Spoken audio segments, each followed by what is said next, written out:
The German officer fell to his knees in the French mud, not from the bullet that had just passed through his chest, but from what he saw in the scope before he died. 600 yards away, hidden in a pile of autumn leaves that smelled of wet earth and gun oil, a 24-year-old Montana farm boy named James Morrison watched through his rifle scope as the man collapsed. The leaves crunched softly beneath his body as he held position. His finger remained steady on the trigger. His breathing never changed. But here is what the history books never told you. That German officer, Hauptmann Klaus Zimmermann, had been hunting James for 6 weeks. He had killed 3 Canadian snipers already. He was the best shot in the entire Wehrmacht, an Olympic marksman from Berlin with 89 confirmed kills on the Eastern Front, a man who could split a playing card at 400 yards, a man who had survived 2 years in the frozen hell of the Russian front and lived to tell about it. And in that final second before James pulled the trigger on his Lee-Enfield rifle, Klaus had smiled. Because he finally knew the answer to the question that had haunted German high command since D-Day. Why were American farm boys and Canadian hunters killing Germany's finest soldiers like they were shooting deer back home? The answer lay in that pile of leaves, in the weathered hands of a young man who had never wanted to be a soldier, who had grown up with different dreams, who had learned to shoot not for war, but for survival on the high Montana plains, where winter could kill you just as dead as any bullet. The answer was simple, really. Americans like James Morrison did not fight like soldiers. They fought like hunters. And that made all the difference. The contrast: 4 years earlier, James Morrison had never killed a man. Hell, he had barely left Montana. The closest he had come to war was listening to Edward R. Murrow's radio broadcast while skinning coyotes in his father's barn. The smell of blood and fur mixing with cigarette smoke while voices from London crackled through static, talking about something called the Blitzkrieg. Words he could not pronounce describing places he had never heard of. A world that seemed impossibly far from the endless grasslands and big sky country he called home. His hands, the same hands that would later become known to German soldiers as the Quiet Death, were then only good for 3 things. 1. Shooting prairie dogs at 400 yards with his grandfather's .30-06 Winchester. 2. Breaking wild horses without breaking their spirit. And 3. Eating his mother's apple pie, which she baked every Sunday after church, still warm with cinnamon and butter melting into the crust. But that German officer in Normandy, the one lying face down in French mud with a single hole through his chest, he would change everything. Because this is not just a story about a rifle. It is not even really about war. This is a story about what makes an American deadly. Not the weapon in his hands, but the values in his heart, the promise. Over the next hour, I am going to tell you the true story of the Lee-Enfield No.4 Mark I, a rifle that British gunsmiths built by hand, that Canadian factories mass-produced with obsessive precision, and that American boys from places like Montana, Wyoming, and the Dakotas turned into the most feared weapon of World War II. You are going to hear about the Montana hunting guide who became a legend without ever wanting to be one, the German Olympic shooter who traveled 4,000 miles just to kill him, the rifle that never jammed, never failed, and never missed when it mattered most. And the day 2 men who had never met, who spoke different languages, who fought for different flags, faced each other across 700 yards of French countryside and discovered that honor exists even in war. This is the story of James Morrison and the rifle they called the Quiet Death. But before we get to that final duel in Normandy, you need to understand where boys like James came from, because that is the secret the Germans never figured out. If you or your father served in World War II, drop a comment below. This story belongs to your generation. Montana, September 1940. Havre, Montana. Population 3,624. 40 miles from the Canadian border. Close enough that on cold mornings you could see your breath mix with the steam from the Great Northern Railway locomotives that rolled through twice a day carrying wheat east and bringing newspapers west. The trains were the only connection to the outside world for most folks. They brought news of Europe's troubles. News that seemed as distant and unreal as the moon. James Robert Morrison turned 20 years old on September 1st, 1940, the exact same day Hitler invaded Poland. Not that James knew or cared much about European politics at the time. He was too busy doing what Montana boys did. Working. His morning started at 4:30. Not because anyone made him, but because the coyotes were out at dawn and the ranchers paid $5 a pelt. $5 was real money in 1940, enough to buy ammunition, tobacco, and maybe take a girl to the pictures on Saturday night if you were feeling flush. James could hear them before he could see them, their yips echoing across the high plains grassland that stretched flat and endless in every direction. The sound carried for miles in the thin air, sharp and lonely and wild. The sound of a 30-06 Winchester has a particular quality in Montana's thin air. Sharp, clean, like breaking a dry stick. James's rifle made that sound once, just once, 340 yards. The coyote dropped. His father, Robert Morrison Sr., watched from the porch of their two-room house, coffee cups steaming in the pre-dawn cold. The old man never said much, never had to, but he nodded once. Approval measured out like precious water in a drought. One shot, the old man would say, same as always. Learned that from my father. He learned it from his father. Morrison men do not waste bullets. We respect what we kill. That was not just philosophy. That was economics. Bullets cost money. Each one had to count. But more than that, it was about the only thing James's father had kept from the old country. The Morrisons were originally MacMorrisons from the Scottish Highlands, where they had been deer stalkers for the lairds. Gamekeepers who could drop a stag at 300 yards with an ancient rifle and open sights. Men who understood that hunting was not sport. It was craft. It was art. It was responsibility. They came over in 1885, brought three things: a rifle, a sense of honor, and the belief that if you are going to take a life animal or otherwise, you make it quick. No suffering, ever. James's grandfather used to say that you could tell a man's character by how he killed. A cruel man made it last. A careless man made it messy. But a good man, a righteous man, made it quick and clean. One shot, that is all you need if you know what you are doing. James knew what he was doing. He had been shooting since he was 8 years old. His grandfather had taught him on that same Winchester, the stock worn smooth by 3 generations of Morrison hands. Taught him to read wind by watching grass bend, to judge distance by knowing how big a mule deer looked at 200 yards versus 400, to control his breathing until his heartbeat slowed and the whole world narrowed down to the crosshairs and the target and nothing else. By the time James was 15, he could outshoot every man in Havre. By 18, he was guiding hunters from back east who paid good money to shoot elk in the Rockies. City men with expensive rifles who could not hit a barn door at 50 paces until James showed them how. But that morning in September 1940, as James walked back to the house with the coyote pelt slung over his shoulder, he had no idea that within 2 years, he would be using those same skills to kill men instead of animals. The world burns. While James was shooting coyotes in Montana, the world was tearing itself apart. By October 1940, London was burning. Every night, German Heinkel bombers dropped hundreds of tons of explosives on British cities. The Blitz, they called it. The newspapers showed pictures of entire city blocks reduced to rubble, of children sleeping in underground stations while bombs fell overhead, of St. Paul's Cathedral standing defiant amid the flames, somehow untouched, while everything around it burned. France had fallen in 6 weeks. 6 weeks. The mighty French army, which had held Germany at bay for 4 years in the last war, had been swept aside like autumn leaves. The Wehrmacht's blitzkrieg had torn through the Maginot Line, through the Low Countries, through everything. Panzer tanks rolling across farmland that still held the bones of men who had died fighting Germans a generation before. Poland was crushed. Norway occupied. Denmark surrendered in 4 hours. 4 hours. An entire country gone in less time than it took to drive from Havre to Great Falls. And Britain stood alone. Franklin Roosevelt, speaking on the radio that fall, warned Americans, "We cannot save freedom in Europe without ultimately fighting for it," he said. His voice was calm but urgent, like a doctor telling you bad news but trying to keep you from panicking. The arsenal of democracy, he called America. We would build the weapons, send the supplies, do everything except fight. Not yet anyway. But most Americans, including James Morrison, wanted nothing to do with your fights problems. Not again, not after what happened in 1917, not after the Argonne Forest and Belleau Wood and all those other places where American boys had gone to bouillir in muddy French trenches for reasons nobody could quite explain afterward.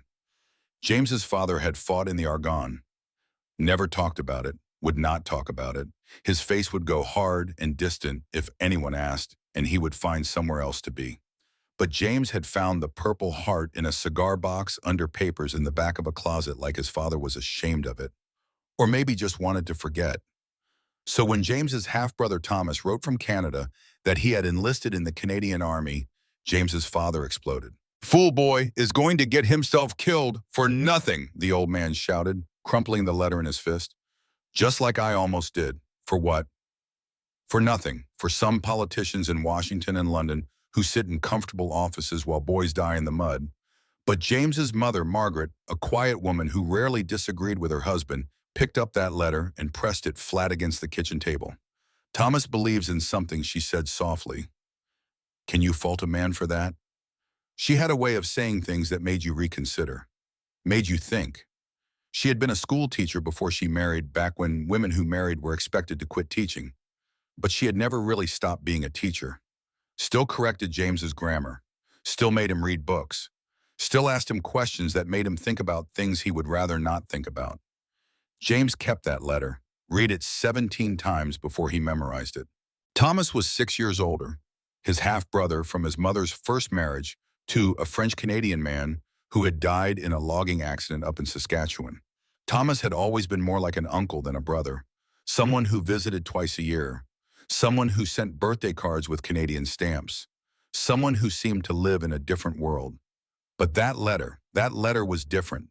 Thomas wrote about Hitler and the Nazis and what they were doing in Europe, about concentration camps and persecution and invasion, about how someone had to stop them, about how the Canadians were building something special. Sniper units, he called them. They need men who can shoot, real shooters, men like us, men like us. James read those words over and over, men like us, as if James belonged to some special brotherhood of riflemen that transcended borders and flags. As if the skills his grandfather had taught him skills meant for feeding a family and earning a living might be needed for something larger, something more important. He did not know what to think about that. 2 years passed, the seasons turned, winter came and went, spring brought new grass and newborn calves. Summer burned hot and dry. Autumn painted the aspens gold.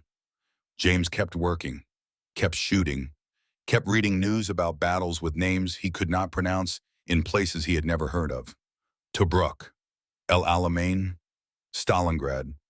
Names that would later be written in history books, but then were just words in newspapers that arrived 2 days late on the train. The war seemed distant, unreal, something happening to other people in other places.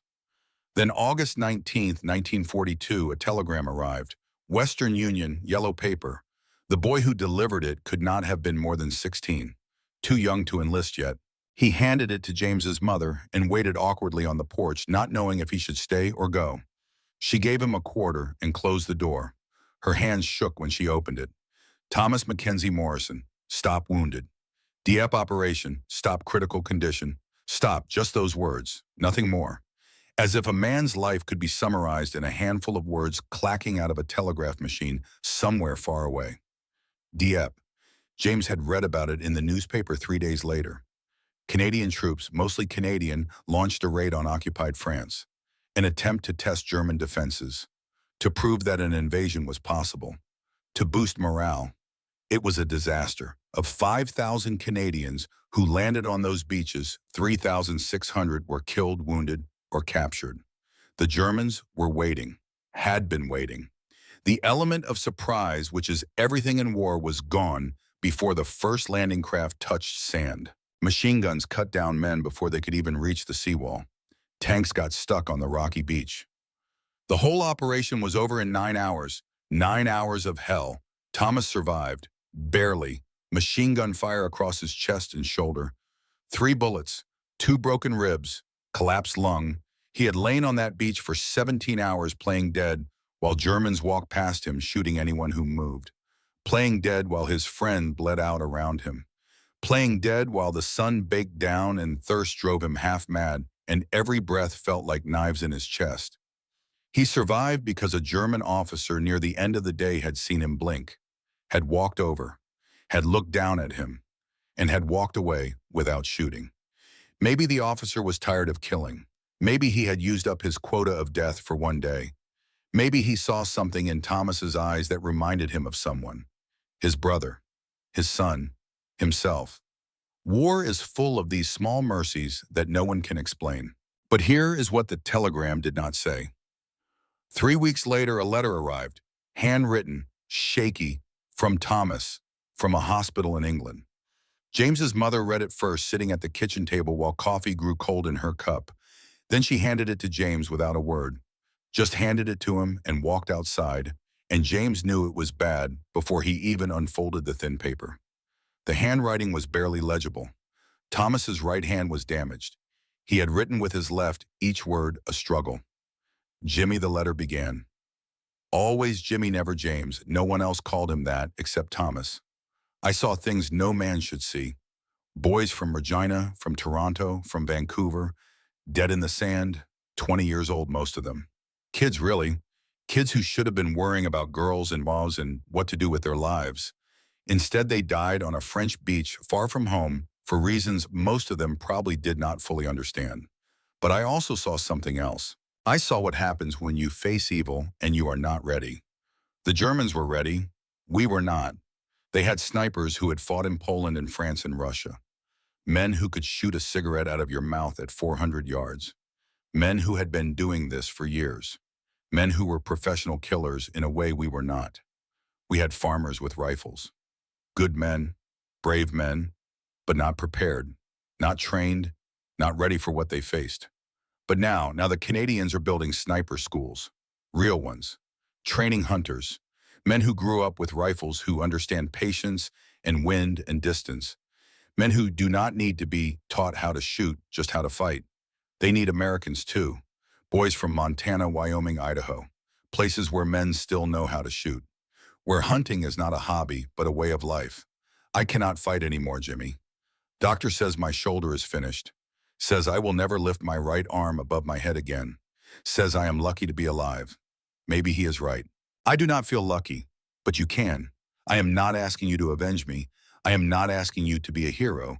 I am asking you to finish what we started, because somebody has to stop them, and it might as well be men who know what they are doing. Your brother Thomas. James read that letter 3 times, then folded it carefully and put it in his shirt pocket over his heart. The decision. James sat on the porch that night, October wind cutting through his jacket, sharp and cold, and smelling of snow coming down from the north.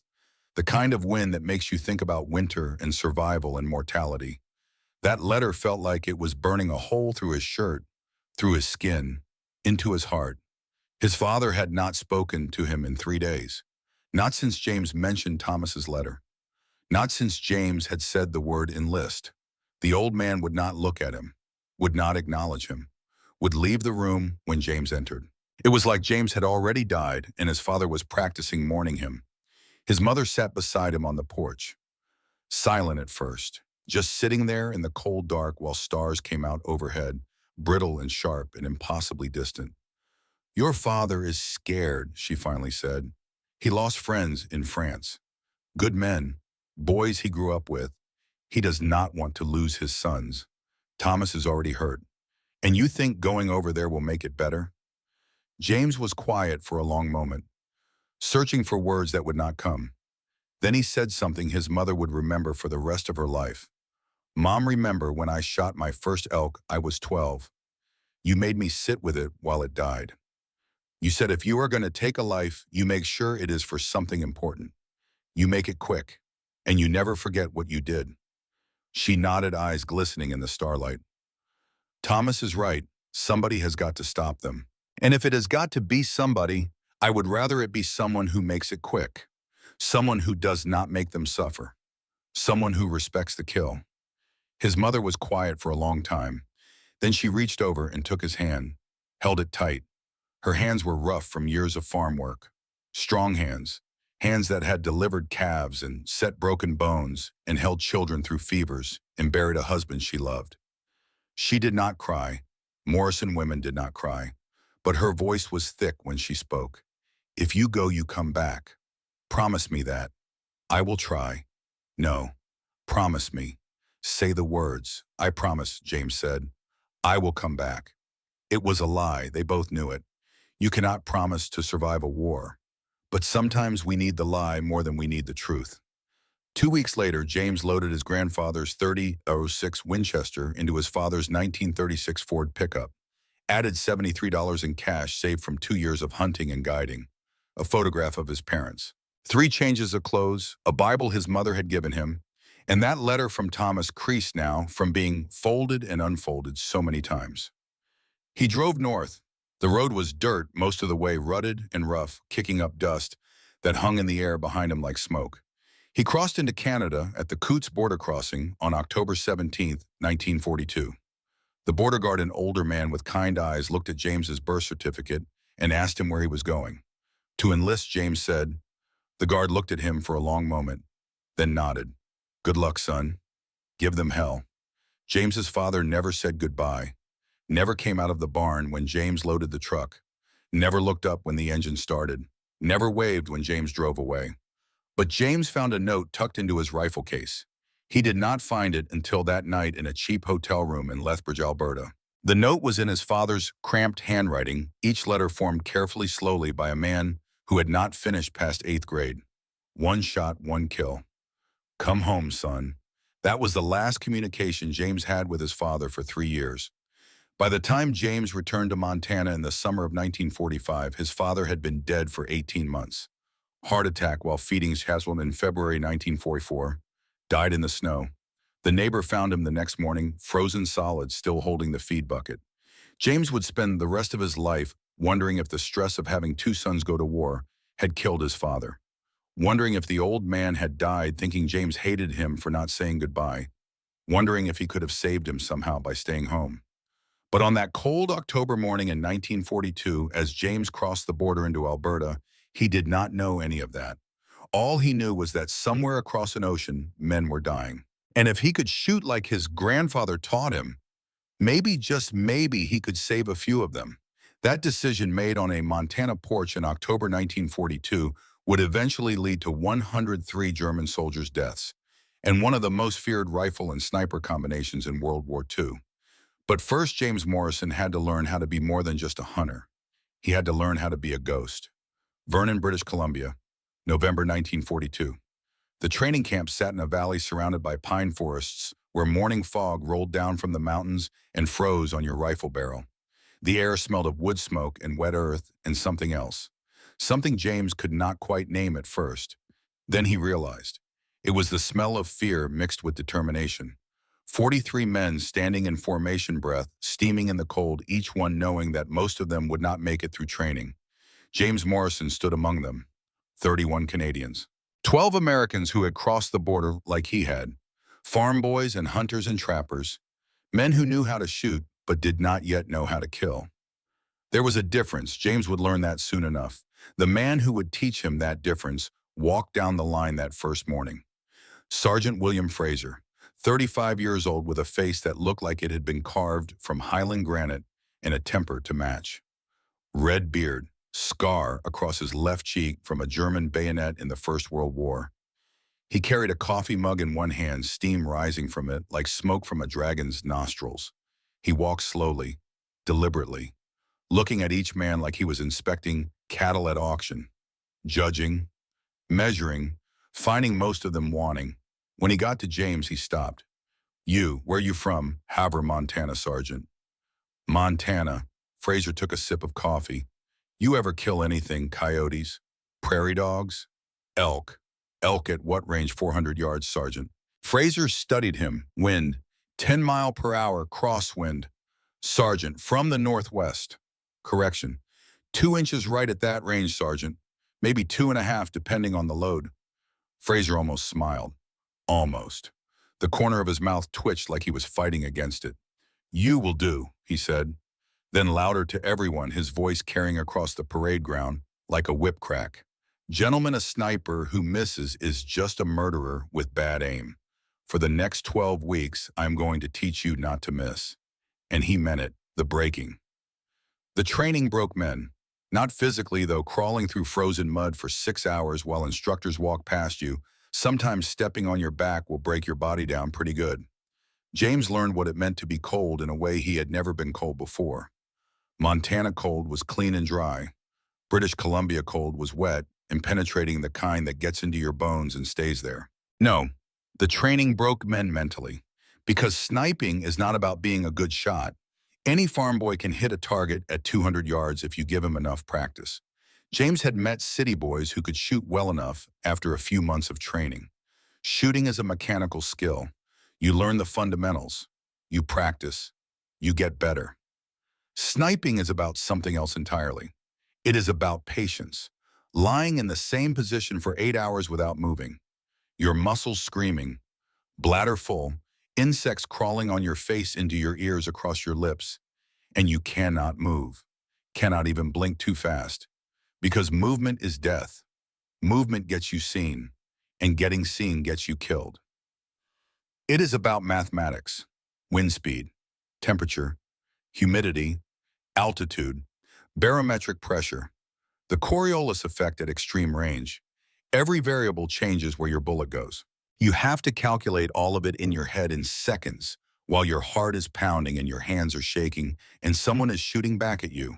It is about fieldcraft, moving 500 yards in 4 hours without being seen, using grass shadow terrain the angle of the sun, becoming part of the landscape, becoming invisible, not hiding exactly but blending so completely that the human eye slides right past you even when looking directly at you. And it is about psychology. Knowing that when you pull that trigger, you are not shooting at a target. You are killing a man, maybe a father, maybe a son, someone who woke up that morning thinking about home and the girl waiting for him and what he would eat for dinner. And you have to live with that, have to sleep at night knowing that somewhere a mother is getting a telegram about her boy who is never coming home because of you. Out of 44 men who started training, only 16 graduated. The others broke, some physically. One man shattered both knees during a night infiltration exercise. Another broke his back, falling from a tree during an observation drill. But most broke mentally, woke up one morning and could not do it anymore, could not face another day of the cold and the hunger and the exhaustion and the knowledge of what they were being trained to become. James Morrison was one of the 16 who made it. But the real change, the moment when everything shifted, happened on week 6. When Sergeant Fraser introduced them to their rifles, the rifle room, December 1942, the armory at Vernon. Fraser led them into a concrete building that smelled of gun oil and wood varnish, scents that would later remind James of safety, of precision, of trust. Scents that would become as familiar to him as his own sweat. Laid out on tables were 16 rifles, not just any rifles. Lee-Enfield No.4 Mark I with a T designation. The T stood for telescopic, but it meant so much more than that. Fraser picked one up, held it like it was a sacred object, like it was the Ark of the Covenant, and he was a priest performing a holy ritual. "Gentlemen," he said quietly, and his voice had a reverence James had never heard from the hard-bitten sergeant before. "What you are looking at is the culmination of 300 years of British gun-making tradition, combined with the precision of Holland, and Holland the finest gunsmiths in London, and the industrial capacity of Canada." He handed one to James. The weight hit him first. 9 pounds, 11 ounces. Heavier than his Winchester, but perfectly balanced. The balance point was just forward of the trigger guard. It settled into his shoulder like it belonged there, like it had been made for him specifically. The wood came next. Dark walnut hand fitted smooth as riverstone under his fingers. You could feel the hours of work in that wood. Someone had shaped it, sanded it, fitted it to the metal with such precision that there were no gaps, no rough edges, no compromises. The metal was blued steel, precisely machined cold against his palm. The bolt moved like silk, smooth and precise with just enough resistance to let you know it was there. The trigger had a clean break at about 4 pounds. No creep, no grittiness, just perfect. And the scope, the number 32 telescopic sight offset to the left to allow the bolt to be worked without removing your cheek from the stock. Hand-aligned by craftsmen who had spent their whole lives building custom hunting rifles for English nobility, who paid more for a rifle than most men earned in a year. This rifle, Fraser continued, was one of 26 selected from 1,300 manufactured at Long Branch, Ontario. Less than 2% make the cut. Why? He looked directly at James. "Morrison, tell me what makes a good sniper rifle." James thought carefully. He knew this was a test. Everything was a test. Accuracy, Sergeant. Wrong, James blinked, felt his face flush. He hated being wrong. Any rifle can be accurate, Fraser said. What makes a good sniper rifle is three things. He held up one finger. Reliability. When you are lying in mud, in rain, and snow after you have crawled 3 miles and waited 8 hours for your shot, the rifle works. Always. No jams, no failures, no excuses. Your life depends on it. Your partner's life depends on it. The lives of the men you are protecting depend on it. Second finger. Consistency. Same zero at 200 yards and 600 yards. Same point of impact, whether it is 40 degrees or 80 degrees. Same everything every time. Because you do not get to test fire before you take the shot. You get one chance. It has to be right the first time. Third finger, speed. Because sometimes you do not get one shot. Sometimes you need two. Sometimes three. And the difference between life and death is how fast you can work that bolt. How fast you can acquire a second target. How fast you can adjust for a miss and fire again before the enemy realizes where you are. He handed James the rifle designated T-1847, serial number stamped on the receiver. Proof marks from London, made in Canada, refined in Britain, now yours. James looked through the scope for the first time. The world changed. Everything became clear, focused, close. He could see individual blades of grass 300 yards away. He could see the grain in a wooden post 400 yards distant. He could see a bird land on a fence rail 500 yards away and count its tail feathers. This was not just a rifle. This was an extension of his will, an extension of his intention. With this, he could reach out across impossible distances and touch someone, for good or ill, to save or to kill. The power of it was intoxicating and terrifying. The quirk, but here's what Sergeant Fraser did not tell them. Every Lee-Enfield has a personality. Some shoot high, some shoot left. Some are finicky about ammunition, grouping tight with one load and scattering with another. Some hate cold weather and need to be warmed before they shoot true. Some prefer to be held tight to the shoulder. Others like a lighter touch. James discovered his rifle's secret during his first live fire session. 200 yards, 5 rounds. He aimed center mass on a man-sized target. All 5 rounds hit 2 inches right of center. Consistent, precise, but not where he was aiming. 300 yards. Same thing. Dead center. 400 yards. Dead center. 500 yards. Dead center. 600 yards. Dead center. Fraser came over, looked at the targets, looked at James, raised an eyebrow. She does not like close range, Fraser said. Too intimate for her. But give her distance, give her room to breathe, and she will never let you down. Over the next 6 weeks, James fired 2,400 rounds through T-1847. He learned her rhythm, her preferences, where she liked to be held, how she reacted to different weather, the way she shot a touch high in the morning cold and came back to zero as the metal warmed, the way she preferred British ammunition over American, the way she liked to be cleaned with specific attention to the chamber and the crown of the barrel. And the rifle learned him, learned the way he breathed, the way he squeezed the trigger, the rhythm of his heartbeat, the steadiness of his hands. By graduation in February 1943, James could group 3 shots within 2 inches at 600 yards, could cycle the bolt and fire 5 aim shots in 7 seconds, could field strip and clean the rifle blindfolded in under 3 minutes, could maintain 0 accuracy after carrying the rifle through mud, water, and snow. But the most important thing happened on the last day of training. When Fraser assigned him a spotter, the partnership, Robert Chen, age 22, born in Vancouver to Chinese immigrant parents who ran a grocery store on East Hastings Street. Bobby, everyone called him Bobby. He had been studying engineering at University of British Columbia when Pearl Harbor happened. He enlisted the next day to prove his loyalty, despite the fact that the Canadian government had just interned his aunt and uncle in camps because they were Japanese. Bobby was Chinese, but paranoia does not make distinctions. Fear does not care about facts. Bobby was small, 5'7", 140 pounds, soaking wet. He looked like a strong wind would blow him away. Looked like he should be behind a desk somewhere not in a combat zone. But he had an accountant's mind and a hunter's patience. Could do calculus in his head.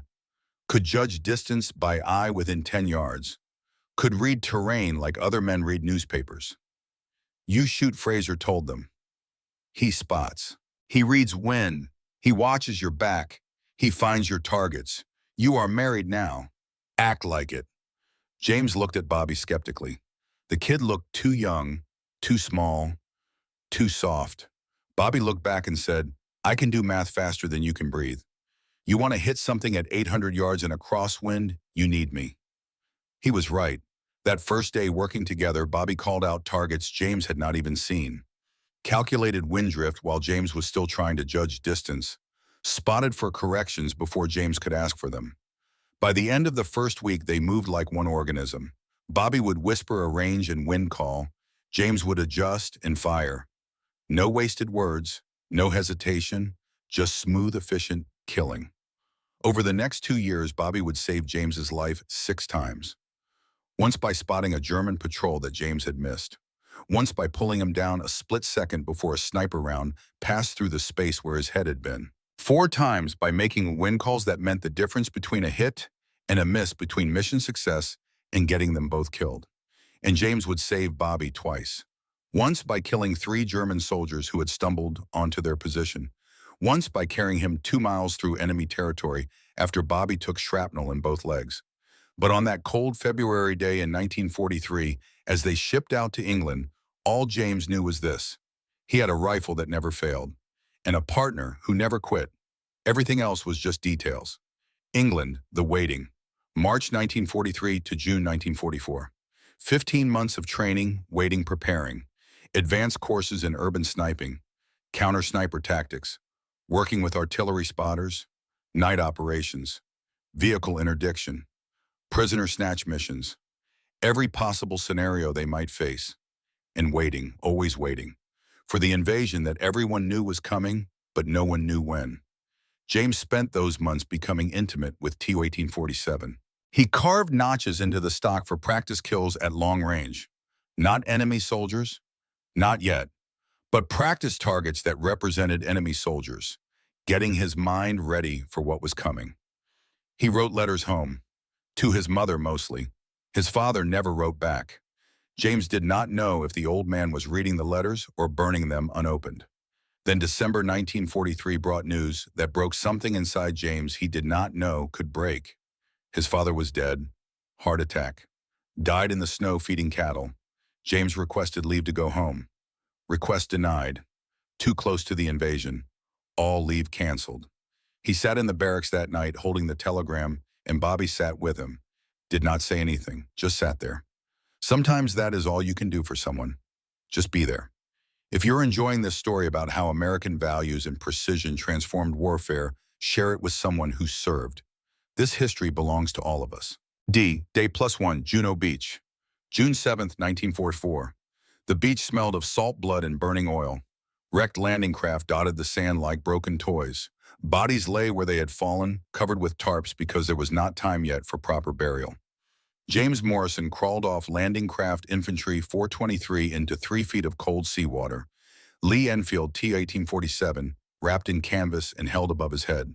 The water was shockingly cold. It took his breath away, made his legs numb almost instantly. Bobby Chen came behind him, carrying the spotting scope binoculars and their shared ammunition. 100 rounds of .303 British, carefully selected for consistency. They had practiced this, trained for it, run through it 100 times on English beaches. But nothing prepares you for the real thing. The sound was the first shock, not the rifle shots from training. Real combat sounds like continuous thunder, like being inside a drum while someone beats it. Rifle fire and machine gun fire and artillery and explosions and men screaming and engines roaring and metal tearing. All of it at once. All of it constant. No breaks, no silence. Just overwhelming noise that made thinking almost impossible. The second shock was the smell. Cordite, yes. That sharp chemical smell they knew from training. But also worse things. Things James had only smelled on a farm during slaughter season. The smell of open bodies, of blood and ball and shit and death. They pushed inland with the Regina Rifles Regiment moving through hedgerows. Bocage, the French called it. Thick walls of earth and vegetation that divided Norman farmland into a maze-like series of corridors. Each field a potential kill box. Each hedgerow hiding potential death. Perfect ambush country. Perfect sniper country. Their orders were simple. Secure us a farmhouse overlooking Carpiquet airfield. Provide overwatch for infantry advance. Eliminate enemy officers and observers. They reached their position at 1400 hours. By 1427, James had killed his first man. The first kill. The German was maybe 400 yards away, up in a church tower, watching the Canadian advance through binoculars. Bobby spotted him first. Contact. 11 o'clock. Church tower. Second window from top. Range 425. James found him in the scope. Young man, maybe 25. Blonde hair, good fieldcraft. He had positioned himself back in the shadows, not silhouetted against the window. Smart, but he had made one mistake. He had let the sun glint off his binoculars. Just for a second, just a flash. But that was enough. When James asked, his voice was steady despite his heart hammering. 5 miles per hour, left to right. James made the adjustment. One click right on the scope. Deep breath in, halfway out. Hold. The world narrowed to the crosshairs and the target. Nothing else existed, not the war, not the noise, not Bobby beside him, just the target. The German moved, leaned forward, binoculars up to his eyes looking right at their position. Had he seen them, Bobby whispering? He is calling it in. Shoot! James pulled the trigger. The Lee-Enfield kicked against his shoulder. Familiar, almost comforting, like an old friend tapping you on the arm. The crack of the shot echoed across the farmland. In the scope, James saw the German's head snap back, the binoculars falling, the body slumping forward against the window frame, then sliding out of sight. Silence, or what passed for silence in a combat zone. Then Bobby, hit. He is down. James cycled the bolt, smooth, fast, automatic, chambering another round even though he did not need it. He waited for something, some feeling. Guilt, horror, remorse, something. But all he felt was relief that he had hit what he aimed at, and a strange distant sadness, like mourning someone you never knew. You good, Bobby asked. James nodded. Yeah, I am good, but he was not. Not really. Because killing a coyote and killing a man are very different things. A coyote does not have a mother waiting at home, does not have a girl he writes letters to, does not have dreams about what he will do after the war. That night, James wrote in his diary, one of only 3 entries he would make during the entire war. June 7, 1944. I killed a man today. German observer. Church tower. 425 yards. Clean shot. I made it quick. That is what grandfather would have wanted. 1 shot, 1 kill. No suffering. He never wrote about the nightmares that started that night, or the fact that for 3 days afterward, every time he closed his eyes, he saw that German soldier's head snap back. The escalation. Over the next 6 weeks, James Morrison killed 17 more German soldiers, machine gunners, officers, forward observers. 1 German sniper who had been terrorizing Canadian positions for days. Each time, clean shot, quick death, no suffering. The Regina Rifles started calling him Ghost. Not because he was scary, but because he was invisible. He would be there one moment, gone the next, and somewhere a German would fall. But then late July, something changed. Canadian intelligence brought in a captured German Unteroffizier, a sergeant from the 12th SS Panzer Division. Young, maybe 19, looked even younger. Looked like he should be in high school, not fighting a war. During interrogation, the sergeant mentioned something that made the intelligence officer sit up straight. They brought in a specialist from the Eastern Front, Oberleutnant Zimmermann, Olympic shooter, 1936 Berlin Games. 90 kills in Russia. His mission is to hunt Canadian snipers. The intelligence officer leaned forward. Why Canadians specifically? The German sergeant laughed. Bitter, tired. The laugh of someone who has seen too much death. Because your snipers are killing our officers faster than we can replace them. Every day, another company commander dead. Another forward observer shot. Always Canadians. Always clean shots. High command is, how do you say, panicking. That information filtered up the chain. Eventually reached Captain Hughes, the sniper platoon commander, who called in James and Bobby. "We have a problem," Hughes said. He spread a map on the table, marked with red X's, each X representing a Canadian sniper killed in the last week. German counter-sniper specialist, trained at their elite school, been operating in your sector.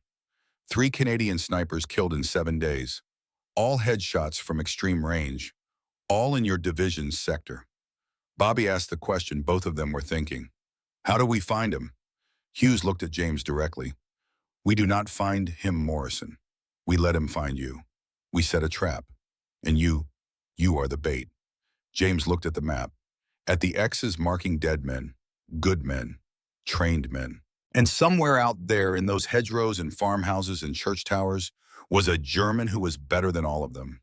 A man who had survived 2 years on the Eastern Front, who had killed 90 men, who was now hunting James specifically. For the first time since landing in France, James Morrison felt something he had not felt since he was a child. He felt fear. The trap, August 2nd, 1944, destroyed farmhouse 3 kilometers west of Caen. The plan was simple. Simple plans are usually the best plans, Fraser had told them in training. The more complicated the plan, the more ways it can fall apart. James would set up in an obvious position, good sight lines, decent cover, the kind of position a competent sniper would choose. Bobby would hide 200 yards away with a radio. When Klaus took the shot at James and missed because James would have a dummy in his place, Bobby would triangulate the shot. Call in artillery, problem solved, simple. Except Klaus Zimmermann had not survived 90 kills by being stupid. James set up his position at dawn, first light painting the sky pink and gold, birds singing their morning songs unaware or uncaring that men were about to die in their territory.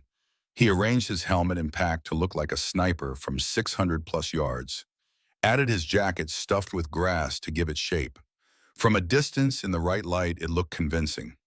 Then he moved 30 feet away into better cover and waited. 8 hours passed. The sun moved across the sky in its eternal arc. James's legs cramped. His bladder filled until it ached. Sweat ran down his back despite the cool morning. Flies found him crawled on his face into his ears. He let them. Movement is death. Bobby's voice in his ear, barely a whisper. Movement, 1 o'clock, 650 yards. James did not move, did not even adjust his scope. Waited. Then the shot came. The crack of a rifle. Not particularly loud. Not particularly close, but unmistakable. A bullet smashed into the wall 6 inches from James's actual head. Not the dummy, his position. The real position. James rolled left as a second shot hit where he had been lying. Stone chips exploding. One caught him across the cheek, drawing blood. Move, move, Bobby screaming into the radio. He has got us. James grabbed his rifle, ran. Training took over. Do not think, just move. Get to cover. Stay alive. Third shot, hit Bobby's pack. Blew apart his canteen, water spraying. Fourth shot, missed by inches as James dove behind a stone wall. Then silence. James peered through a crack in the wall scope, up searching, heart pounding so hard he could hear it in his ears. Blood on his face mixing with sweat. Nothing, no movement, no muzzle flash, no indication of where the shots had come from. The man was a ghost. Bobby crawled up beside him, breathing hard. How did he know? James looked at the wall where that first shot had hit. The bullet had struck exactly where his head would have been if he had been lying in his planned position. Not a warning shot, not a miss, a perfect shot. If James had not moved 30 feet from his decoy. He is better than me, James said quietly. What he is better than me. He outthought me, outpositioned me. Bobby stared at him. So what do we do? James looked at the bullet hole in the wall, looked at the blood on his hand from his cut cheek, looked at the ruined canteen spilling water onto French soil, then smiled, a grim smile. The smile of a man who has just realized the game he is playing. We get better. Cat and mouse. For the next 4 weeks, August into early September, Klaus Zimmermann and James Morrison hunted each other. Neither knew the other's name yet. Intelligence had identified Klaus, but James only knew him as the German, the specialist, the Olympic shooter. Klaus knew James only as the Canadian ghost, the American voice, the one who never missed, but they knew each other's style. James learned that Klaus preferred morning shots. Sun behind him, targets backlit. Smart. Klaus learned that James favored late afternoon positions. Golden hour light shadows lengthening. Also smart. James learned that Klaus used decoys brilliantly. Helmets on sticks. Dummy positions that drew fire. Klaus learned that James never took the obvious shot. Always waited. Always patient. James learned that Klaus was willing to wait days for the perfect opportunity. Klaus learned that James always had an escape route plan. Never trapped himself. They each killed other snipers during this time thinking they might be their opponent. James killed 3 German snipers. All clean shots. All from positions Klaus would have approved of. Klaus killed 2 Canadian snipers from other units. Both headshots. Both from extreme range. But they never got a clear shot at each other. It was like 2 chess grandmasters playing by mail. Each move careful, considered, countered. Each studying the other's game's learning patterns, anticipating responses. The tension built. Days turned into weeks. The hedgerows of Normandy became their personal battlefield. A deadly game played across fields and farms and ruined villages. Then September brought the breakout. Allied forces streaming out of Normandy. The German line collapsing. Retreat turning into rout in some sectors. And James Morrison moved with the advance, always hunting, always watching for the one German who mattered. The Scheldt, October 1944. The Scheldt Estuary. Netherlands. If you have never been to the Netherlands, picture this. Flat. Perfectly flat. Farmland below sea level protected by dikes. Raised embankments that held back the ocean. The Germans had flooded sections deliberately. Turned the battlefield into a maze of water channels, muddy fields, and narrow causeways. For most soldiers, nightmare terrain. Exposed, nowhere to hide. Every movement visible from miles away. For snipers, paradise. Because there was no cover. Anywhere. Every German soldier moving on those dikes was visible from 800 plus yards. And the Lee-Enfield could reach 800 yards. James and Bobby were assigned to overwatch for the assault on Woensdrecht, a small town on a crucial causeway. Their position was a church tower with clear sight lines across 3 kilometers of open ground. For 6 days, James Morrison hunted. Day 1, 5 kills. All German soldiers attempting to cross causeways. All clean shots. All dropped where they stood. Bobby called ranges. James adjusted. Fired. The rhythm became almost meditative. Range. Wind. Fire. Bolt. Repeat. Day 2. 3 kills, including 1 officer identified by binoculars. The officer had been directing troops from what he thought was a safe distance. 700 yards. He was wrong about the distance being safe. Day 3. 7 kills. Long-range work. 600 to 750 yards. Testing the limits of the rifle. Testing the limits of his skill. The Lee-Enfield never failed. Not once. Day 4. 2 kills. Counter-sniper duel. Not Klaus. James knew that immediately. The German was good but not great. Made the mistake of staying in one position too long. James relocated after his first shot. The German did not. James fired from his new position. The German never fired again. Day 5, 4 kills. Routine work by this point, if you can call killing routine. Maybe that was the problem. It was becoming routine. Mechanical, point, calculate, fire. Next target, day 6, rest day, relocated position because Germans had spotted them. Someone had seen muzzle flash, or maybe just gotten lucky with a guess. Either way, time to move. Total for 6 days, 21 confirmed kills. Canadian infantry advancing below would later report it was like God himself was on their side. Every time a German showed his head, he dropped. They never saw the shooter. Never heard the shots over the general noise of battle. Just saw the enemy falling. But here is what James remembered most about the Scheldt. Not the kills, the cold. It was October. Rain every day. Wind cutting across the flat water like razors. His fingers went numb inside his gloves. The scope fogged constantly. He had to breathe on it to clear it, then wait for it to warm up again before he could use it. The Lee-Enfield never failed. Not once. Through rain and cold and mud. The rifle worked, but James started to fail. On day 7, Bobby asked him a question while they were relocating. How many now? Total James did not answer for a long moment. Just kept walking, kept carrying T-1847, kept putting one foot in front of the other, then quietly. I stopped counting after 50. Why? Because if I count them, they become numbers. And if they are numbers, I start thinking of them as less than human. And that is when you become a monster. Bobby was quiet. They walked another 100 yards before he spoke. You are not a monster, James. You are ending this war one bullet at a time. Maybe, James said, or maybe I am just good at killing. That was the moment when James realized he was changing, and not in a good way. He was becoming something he did not want to be, something his grandfather would not recognize, something his father had warned him about without ever saying the words. He was becoming a professional killer. And the worst part, he was good at it. The Intelligence, November 2nd, 1944, Canadian Intelligence Headquarters, Antwerp, newly liberated. A captured German Hauptmann, a captain from the 15th Panzer Grenadier Division, was being interrogated.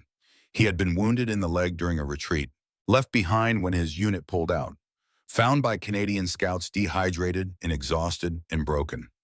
The intelligence officer asked routine questions: unit strength, defensive positions, minefields, officer names, the usual information gathering. Then, almost as an afterthought, tell me about your sniper operations. The Hauptmann laughed, bitter, defeated, the laugh of a man who has lost everything and found it funny in a dark way. Operations. We have no operations. We have nightmares. Explain. The Hauptmann leaned forward. You want to know about your Canadian snipers, I will tell you. They are not human. They are demons, shadows. We call them der unhörbare Tod, the inaudible death. There is one especially. The reports call him der Geist, the ghost. Young, American accent when captured soldiers overheard him. He killed 11 of my men in 3 days at Woensdrecht. 11. The intelligence officer stopped writing. But the worst part, we sent Zimmerman after him, our best. Olympic champion, 90 kills on the Eastern Front. Where is Zimmerman now? Last I heard, moving toward your positions. He has a team with him, 6 snipers, all from the Eastern Front. Their only mission is to kill Canadian snipers. Kill der Geist specifically.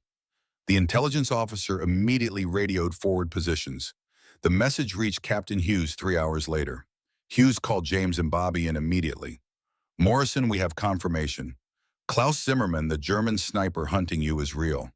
And he is not alone. He has a team, 6 men, all elite. Bobby spoke first. 6 men just for us. Hughes shook his head. Not just for you, for all Canadian snipers. But intelligence indicates Zimmerman is specifically focused on your sector. On you.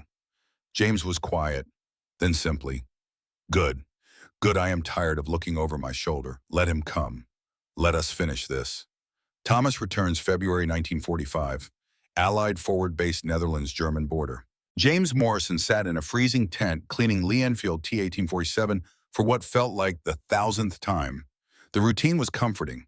Disassemble, clean, oil, reassemble, check the scope, test the bolt, over and over, like prayer. 103 confirmed kills now. Official, countless more unconfirmed. He had stopped counting at 50, but the Army kept counting for him. Bobby Chen had been hit 3 weeks earlier, second time wounded, shrapnel from an artillery shell. Nothing life-threatening, but enough to get him evacuated to England. Stable but done fighting.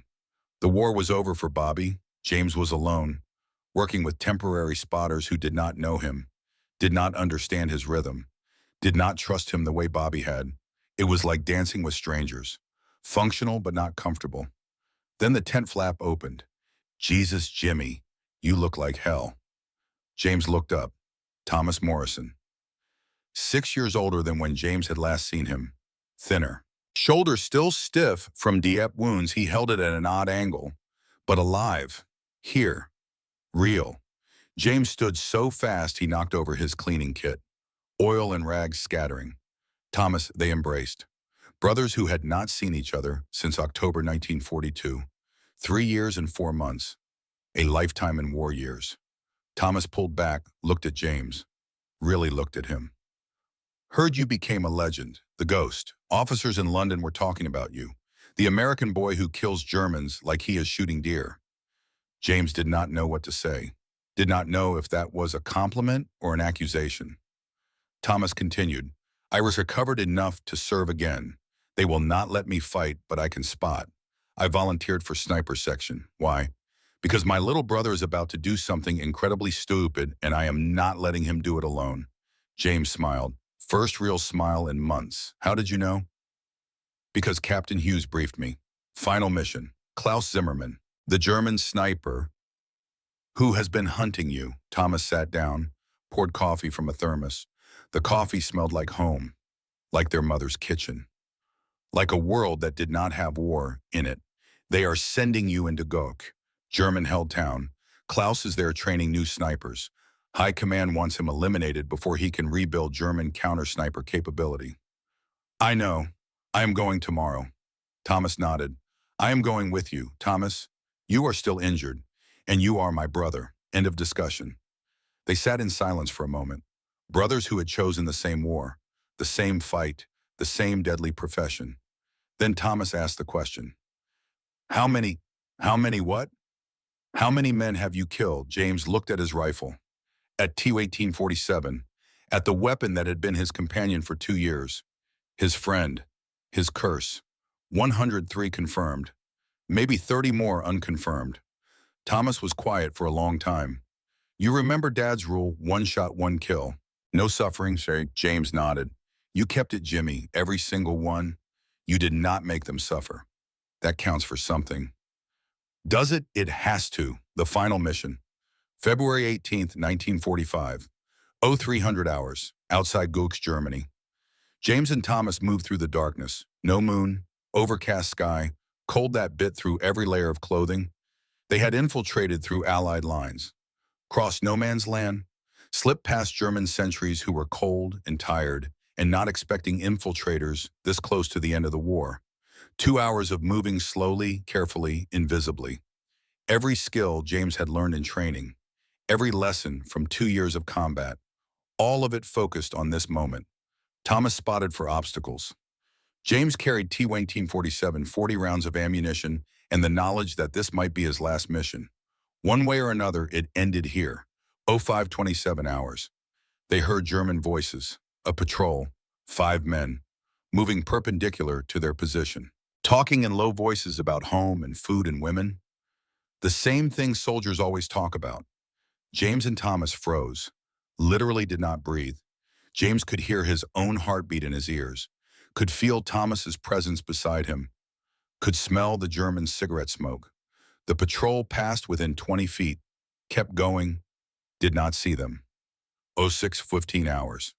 They reached their observation position, a bombed-out warehouse 690 yards from the church where intelligence said Klaus was training snipers. They set up, waited for dawn, James checking and rechecking T-1847, Thomas scanning with binoculars, both of them silent. There was nothing left to say. 0643 hours. First light.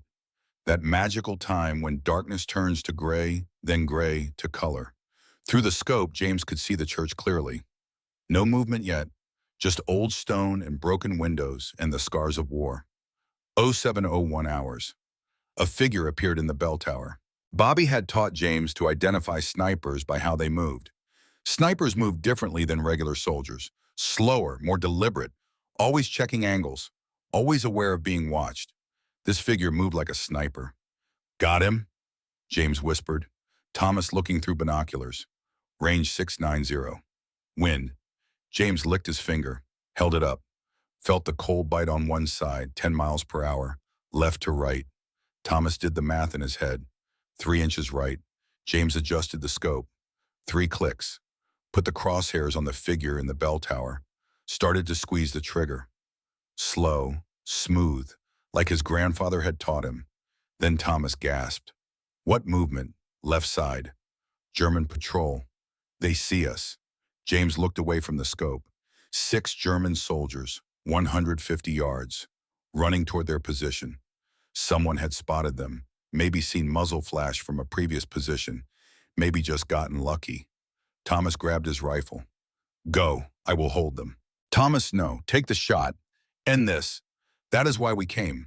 James looked at his brother, at the Germans running toward them, at the figure in the bell tower, Klaus, who was now looking in their direction. He had maybe 10 seconds before everyone started shooting. Thomas, shoot the duel. James put the scope back to his eye, shut out everything else. The Germans, Thomas, the fear, all of it. This was what 3 years of training was for, what 2 years of combat had prepared him for.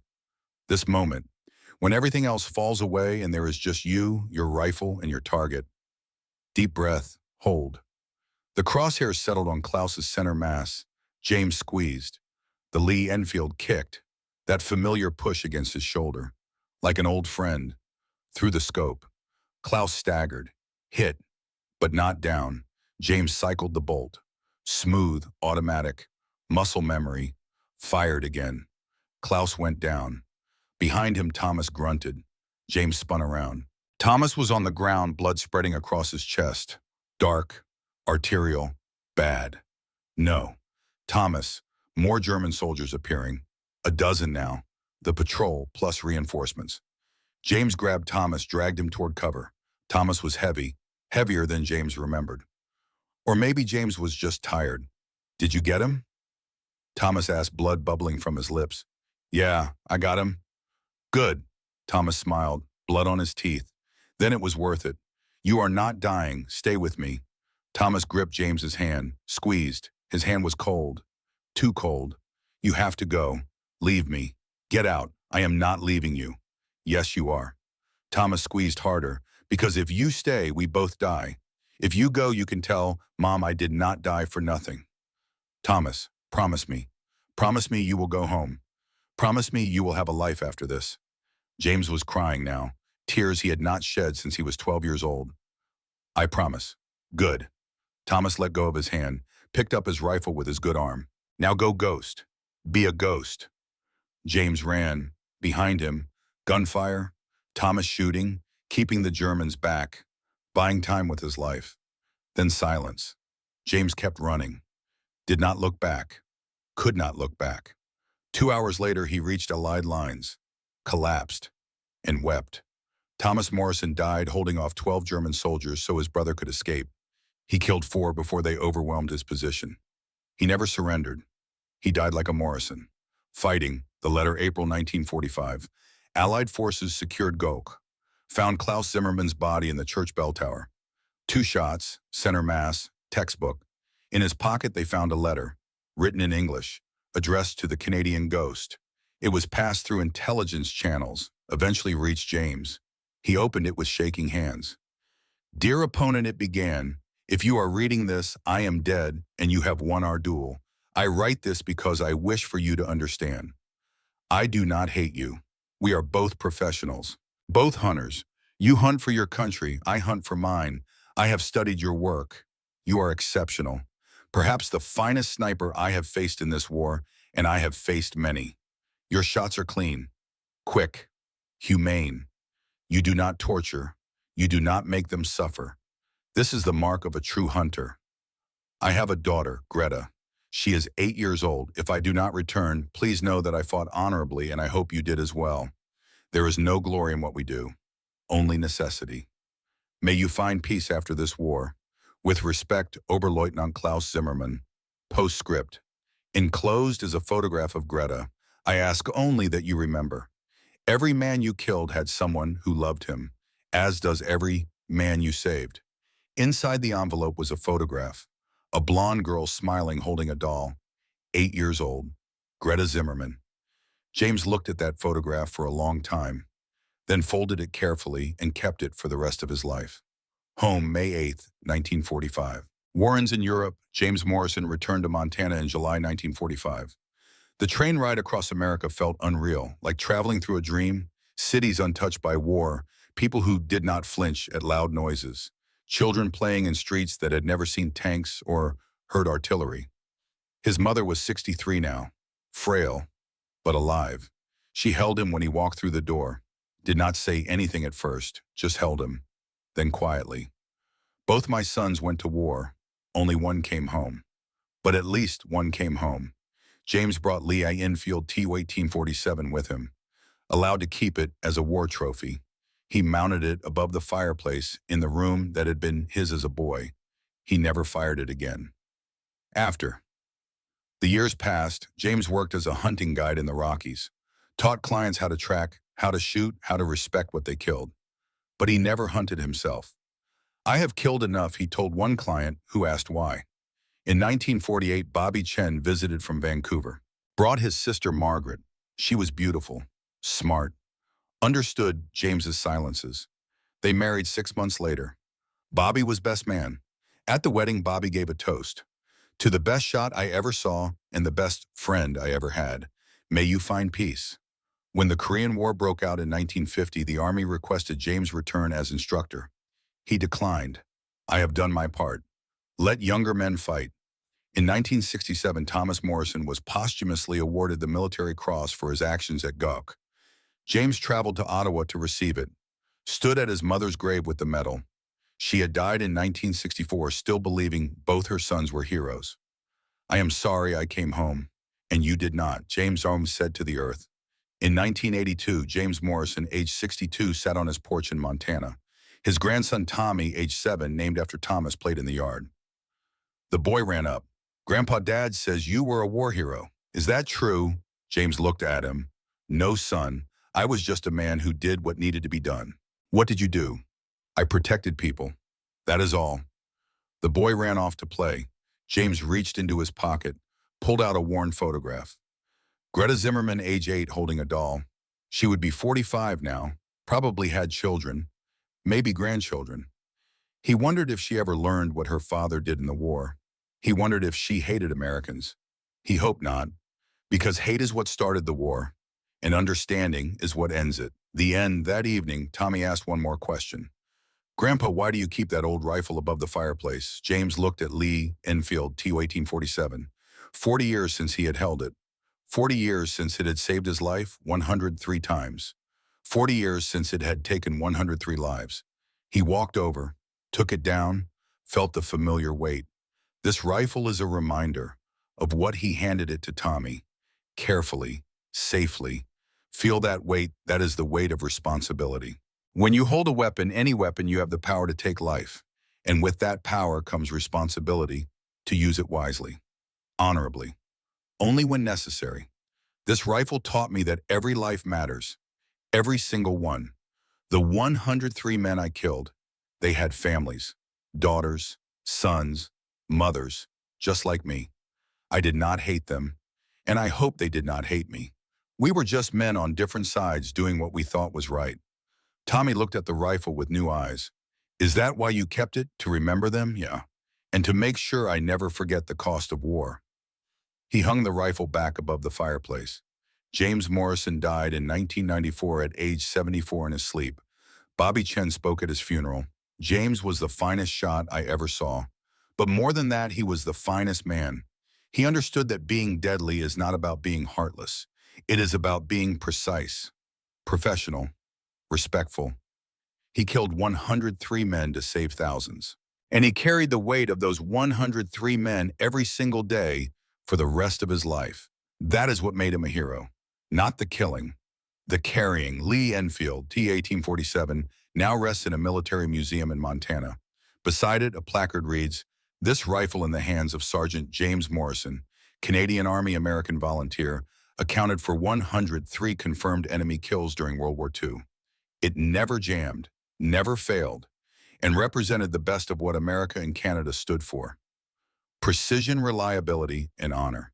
So the next time you hear someone say they do not make them like they used to remember, they are not just talking about rifles, they are talking about men. Men like James Morrison. Men who understood that true strength is not about being the toughest. It is about being the most disciplined, the most honorable, the most human, even in the most inhuman circumstances. That is the story of the quiet death.